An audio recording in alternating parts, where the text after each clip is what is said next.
მე ვფიქრობ, რომ საზოგადოება თითქოს უკვე დაავიწყეს რეალურად რა ფუნქცია გააჩნია სუსს ამ ქვეყანაში, რომ ის არის სახელმწიფო უსაფრთხოებაზე პასუხისმგებელი, საფრთხეების პრევენციაზე და სწრაფ რეაგირებაზე, იმიტომ რომ ხედავთ ბოლო წლების განმავლობაში განსაკუთრებით როგორ იქცა სუსი ისეთი ტიპის უწყებად, როგორიც იყო KGB, როგორიც არის FSB, როგორიც არის ავტორიტარულ სახელმწიფოებში უსაფრთხოების სამსახურები. ის სამსახურები, რომლებიც უპირატესად ზრუნავენ არა სახელმწიფოს უსაფრთხოებაზე, არამედ მმართველი ძალის, მმართველი პარტიის უსაფრთხოებაზე და მმართველი პარტიის უსაფრთხოებაზე ზრუნვა გამოიხატება ისეთ საკითხებში, როგორიც არის პოლიტიკური ოპონენტების დევნა, უკანონო თვალთვალი, ტოტალური არაკონსტიტუციური და კანონსაწინააღმდეგო კონტროლი ადამიანების პირად ცხოვრებაში ქექვა. უშუალოდ ამ პროცესსაც, რაზეც გკითხეთ ამ კონტექსტში. მაგას გეუბნები, სწორედ ამ პროცესსაც ამ კონტექსტში ხედავთ. არა, ამით რისით გმამსულს, რომ რეალურად სუსის შესახებ გვესმის, რომ სუსი ამითი არის დაკავებული პროცესით, საზოგადოებას ესმის რეალურად და ბოლო პერიოდში აგრეთვე ნახეთ როგორ იყო ქართული ოცნების ეს წაგრძელებული ხელი, მისი ერთ-ერთი დეპარტამენტი, შიდა უსაფრთხოების დეპარტამენტი, თვითონ ქართული ოცნების შიგნით არსებული წმენდის და დაპირისპირების, შიდაკლანური დაპირისპირების ერთ-ერთი მებაირახტე, სუსის ბრიფინგების სინქრონში პროკურატურასთან, გვახსოვს პრაქტიკულად ყოველდღიურ რეჟიმში. რეალურად, რა თქმა უნდა, სულ სხვა ფუნქციები აქვს ამ უწყებას, რომელიც საკანონმდებლო დონეზეც ძალიან მონსტრი და მონოლითი არის შექმნილი, თუმცა ბუნებრივია, მან უნდა მოახდინოს რეაგირება ასეთ საკითხებზე, ოღონდ, როდესაც ვხედავთ, რომ საჯარო სივრცეში გაკეთებული განცხადებების გამო, საჯარო წყაროებით ხელმისაწვდომი განცხადებების ციტირების თუ ტირაჟირების გამო იბარებენ პოლიტიკოსებს ან საზოგადოებისთვის ცნობილ სახეებს, აქ ბუნებრივია ჩნდება ძალიან ლეგიტიმური შეკითხვები. მაშინ როდესაც მე არ მინდა ახლა დეტალებში შევიდე, მაგრამ იჩდებათ პირადად თქვენ. ნუ ჩვენ ვიცით ხო, რომ არსებობს რეგიონში ძალიან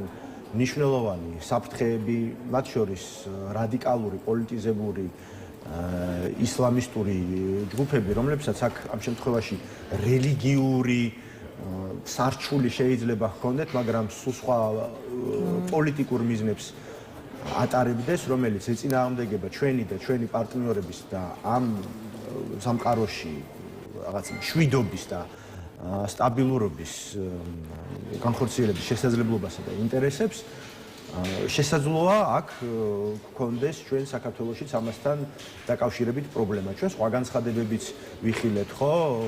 ისევ საქართველოს მოქალაქეების მხრიდან მე კიდევ ერთხელ ვამბობ, აქ ძალიან მკვეთრად და მკაფიოდ უნდა გაიმიჯნოს ჩვენი ქვეყნის მოსახლეობის გარკვეული ნაწილის რწმენა ერთი მხრივ, ხო? იმიტომ რომ ისლამი საქართველოში არსებობს მისი არსებობის ისტორიიდან, რაც არის, ხო, ისლამი რაღაც მე-6 საუკუნიდან პრაქტიკულად და ჩვენი ძალიან ბევრი თანამოძმე და ეს ჩვენ ყველანი ვართ ქართველი ხალხი, ხო, მრავალეროვანი, მრავალკულტურული და მრავალრელიგიური ხალხი. აქ საერთოდ არანაირი პარალელიც კი არ შეიძლება გაიგოს ადამიანების რწმენასთან, მაგრამ როდესაც საუბარი არის კონკრეტულ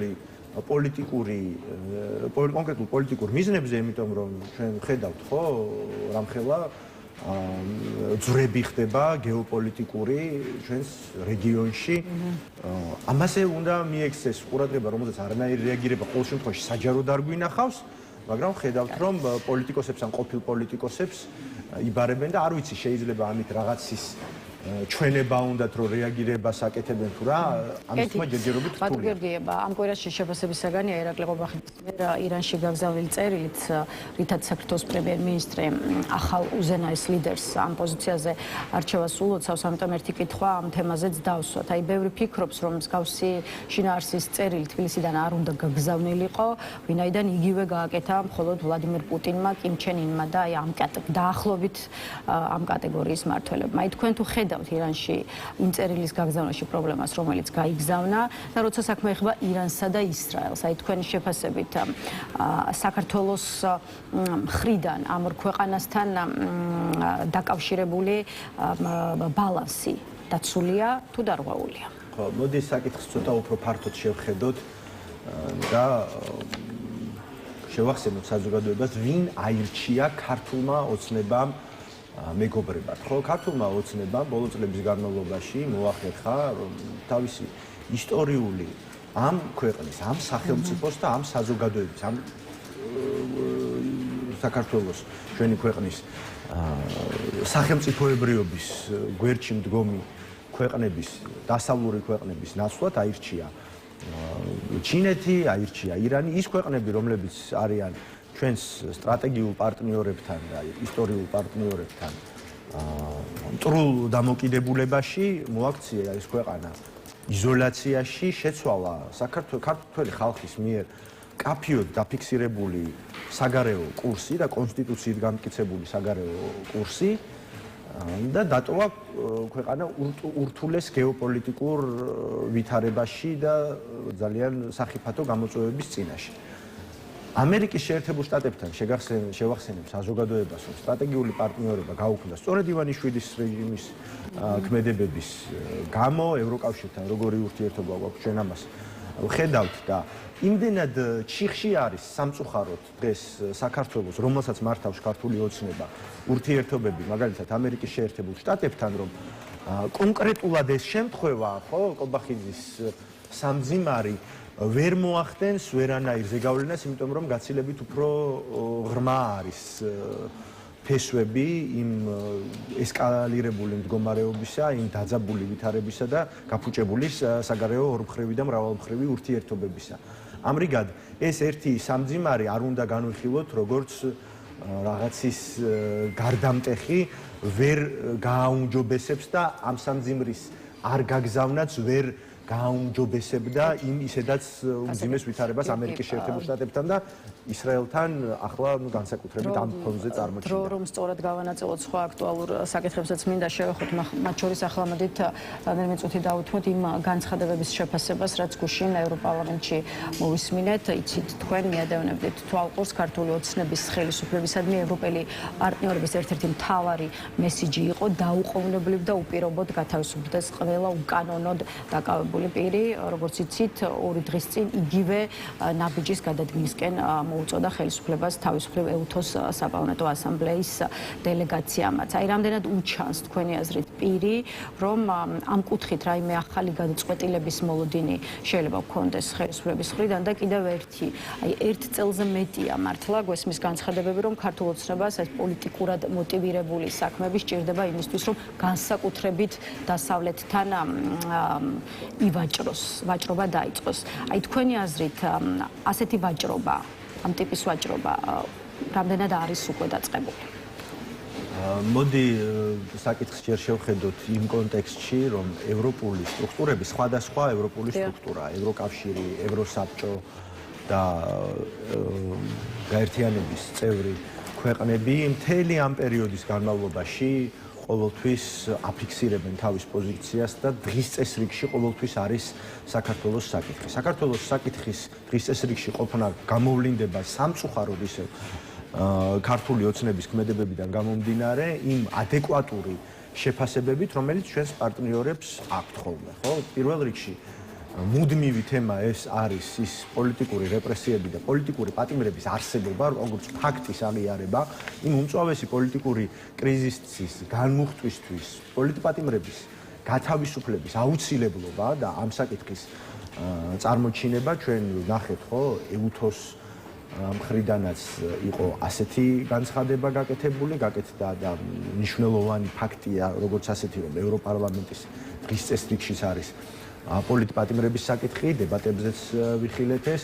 აგრეთვე წევრი ქვეყნების თვალსაზრისითაც და წამყვანი ქვეყნების უფრო მეტად ლოკომოტივი ქვეყნების და პოლიტიკის არსებითად განმსაზღვრელი ქვეყნების საგარეო მინისტრების განცხადება გულისხმობ ვაიმარის სამკუთხედის უმაღლესი პირების პოლიტიკური თანამდებობის პირების განცხადებას, რომელიც ასევე ეხებოდა საქართველოს საკითხს და სწორედ ამ საკითხებს კიდევ ერთხელ ადასტურებს, რომ ევროკავშირი არ შეეგუება ქართული ოცნების ამ ნაბიჯებს. ბუნებრივია, ამავდროულად ეს ნიშნავს ევროკავშირის კარი ღიაა და გაიღო საქართველოსთვის და ეს არის ქართული ხალხის შეუპოვარი მართლაც დამსახურებული ბრძოლის შედეგი, რაც ბოლოს გამოიხატა კანდიდატის სტატუსის მიცემაში, მაგრამ ამავდროულად ეს იმას ნამდვილად არ ნიშნავს, რომ ეს კარი რადგან ღია, უბრალოდ შეიძლება იქ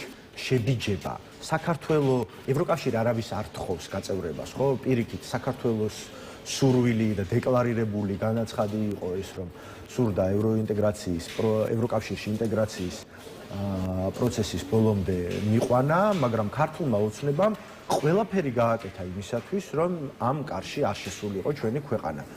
მიუხედავად იმისა, რომ დაიწყო ეტაპობრივად უკუსვლა, დემოკრატიული უკუსვლა და იმ მინიმალური სტანდარტების ფუნდამენტის მოშლა, რაც აუცილებელია, მინიმალური წინაპირობა არის ევროკავშირში ინტეგრაციისათვის.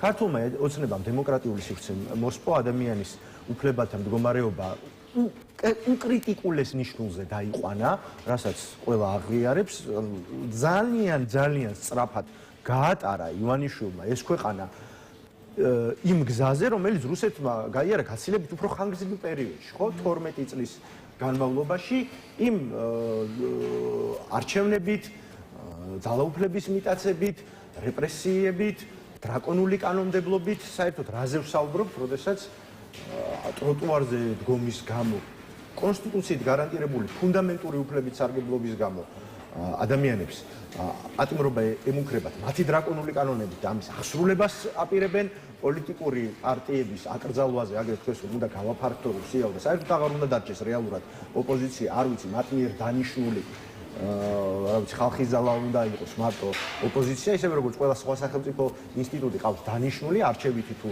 კონსტიტუციით დამოუკიდებელი, ასე ოპოზიციას გადაწყვეტა რომ მოიგონოს და არასამთავრობო სექტორი, მედია აღწერეთ დასავლელი პარტიორების მოწოდება, რომ პოლიტიკური სპექტრი მაინც დიალოგის მაგიდასთან მიხვიდეთ. ჩვენ ეუთოს საპარლამენტო ასამბლეის პრეზიდენტის პოზიცია ვახსენეთ და ის სწორედ მისი პოზიცია არის ის, რომ მთავარი მიზეზი, რის გამოც საქართველოში სტაბილურობის მიღწევა ვერ ხერხდება და ვერ ხერხდება არსებული პრობლემების მოგვარება, არის სწორედ დიალოგის არარსებობა. ეს მესიჯი ალბათ არ არის მიმართული მხოლოდ ქართული ოცნებისკენ, რადგან დიალოგს მინიმუმ ორი მხარე მაინც სჭირდება. ხო, შესაბამისად, რა პასუხი აქვს ლელოს მოწოდებაზე, რომ მიუხედავად ყველაფრისა პოლიტიკური სპექტრი დიალოგის მაგიდას უნდა დაუბრუნდეთ. აპირებთ თუ არა ამას, ან რა შემთხვევაში აპირებთ დასხდეთ ქართულ ოცნებასთან, რაღაცა დიალოგის და საუბრის მაგიდასთან. ეუთოს საპარლამენტო ასამბლეიდან წამოსული ეს განაცხადი, ეს განცხადება არსებითად არის თანხვედრაში ლელოს ძლიერი საქართველოს პოზიციასთან, რომელიც ჩვენ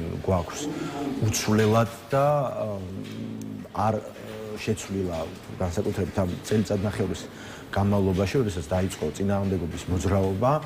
რა არის ეს, ხო? ეს არის ახალი სამართლიანი საპარლამენტო არჩევნები და ეს არის პოლიტიკური პატიმრების გათავისუფლება. ანუ მზად ხართ დიალოგისთვის უბრალოდ წინაპირობების და კმაყოფილების შემთხვევაში? ეს ხომ თავად ეუთოს საპარლამენტო ასამბლეის განცხადებაშიც არის და ამიტომ ვამბობ სწორედ რომ თანხვედრაში არის.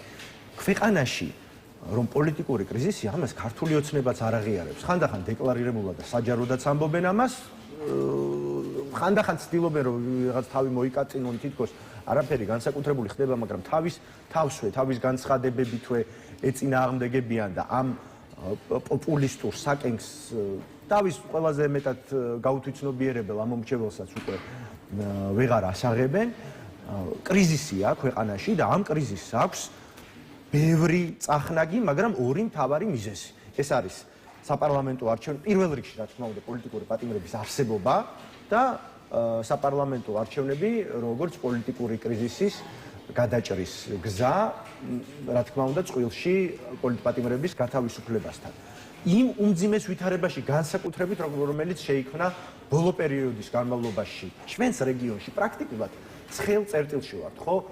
ჩვენი მოძმე უკრაინა ომშია უკვე მეხუთე წელია და ცხელი წერტილი არის ჩვენი ქვეყნის საზღვრიდან სულ რამდენიმე ასეულ კილომეტრში ძალიან დაძაბული ვითარებაა და ის სტატუს quo, რომელიც რეგიონში არსებობდა, ძალიან მალე შეიძლება რადიკალურად შეიცვალოს. ამ ყველაფრის გათვალისწინებით განსაკუთრებით მნიშვნელოვანია, რომ ჩვენს ქვეყანაში არსებობდეს სტაბილურობა, რომელიც სურს ჩვენს ხალხს, მაგრამ სტაბილურობა ვერ მიიღწევა ვერც ერთ შემთხვევაში, სანამ არსებობს ეს პოლიტიკური კრიზისი უმწვავესი. ორი წინაპირობიდან ერთზე, აი მაგალითად პოლიტპატიმრებად შეფასებული პირების გათავისუფლებაზე წავა ქართული ოცნება, მაგრამ არ დანიშნავს ახალ საპარლამენტო არჩევნებს. აი მხოლოდ ერთი, ასე ვთქვათ, წინაპირობის დაკმაყოფილება რამდენად იქნება ლელოსთვის საკმარისი, რომ დასხდეთ ქართულ ოცნებასთან და დაიწყოთ მსჯელობა იმაზე, როგორ უნდა გამოვიდეს ქვეყანა პოლიტიკური კრიზისიდან. ლელო ძლიერი საქართველო ყოველთვის ამბობდა და აქ ჩვენ არ ნამდვილად არ ვიყავით მარტო, ხო? ოპოზიციური სპექტრიც ამას ამბობდა თავიდანვე, რომ ქართულ ოცნებასთან სალაპარაკო შეიძლება იყოს, თუ რაიმე შეიძლება იყოს სალაპარაკო, არის მხოლოდ და მხოლოდ ეს. მიუხედავად იმისა, რომ ბევრი სხვა ფუნდამენტური პრობლემა ამ ქვეყანაში, რაზე უნდა ილაპარაკო და როგორ უნდა მისცე მას ნორმალიზების, თუნდაც ანტურაჟის, თუნდაც რაღაცა ფასადის შექმნის შესაძლებლობა, სანამ ეს მთავარი საკითხები არის. ამას რა თქმა უნდა ქართულ ოცნებას არ მივცემთ ამის შესაძლებლობას, მაგრამ მეორე მხრივ, რადგან კრიზისის გადაჭრისთვის პირველი ორი ნაბიჯი ეს არის სწორედ. იმისათვის, რომ ჩვენ საზოგადოებას სჭირდება, რომ ამოისუნთქოს და შეძლოს იმ გამოწვევებთან გამკლავება, რომელიც არის თუნდაც რეგიონში. საქართველოს დეწვის ხიდზე გადის, განსაკუთრებით ახლა და ნებისმიერი მრუდედ გადადგმული ნაბიჯი შეიძლება ძალიან ძვირად დაუჯდეს და წლები დასჭირდეს მაგის გამოსწორებას, თუ საერთოდ გამოსწორება იქნება შესაძლებელი. ამიტომაც მნიშვნელოვანია, რომ პოლიტიკური პროცესი მიმდინარეობდეს იმ ვითარებაში, როდესაც დღეს გვაქვს ზიზღით, სიძულვილის ენით, უკიდურესი დაპირისპირებითა და ესკალაციით გაჯერებული გარემო, აი მართლა დენთის სუნი რო არის ამ ქვეყანაში, გულისხმობ რა თქმა უნდა, ახლა ყველა სიტყვას განმარტება სჭირდება ამათი კანონებით გულისხმობ პოლიტიკურად და გადატანითი მნიშვნელობით დენთის სუნი არის ამ ქვეყანაში. საზოგადოებას სჭირდება ეს სტაბილურობა. რა თქმა უნდა, ყველაფერი უნდა იყოს კონსტიტუციურ ფარგლებში, ჩვენ რეჟიმის ცვლილებას მხოლოდ კონსტიტუციური მეთოდებით ვფიქრობთ, მაგრამ ამისთვის პოლიტიკურმა აქტორებმა და მთლიანად საზოგადოებამ უნდა გამონახოს ძალა, რომ ვისაუბროთ, უნდა ვისაუბროთ მხოლოდ და მხოლოდ მთავარზე. და მთავარი ორ პრობლემამდე დაიყვანება როგორც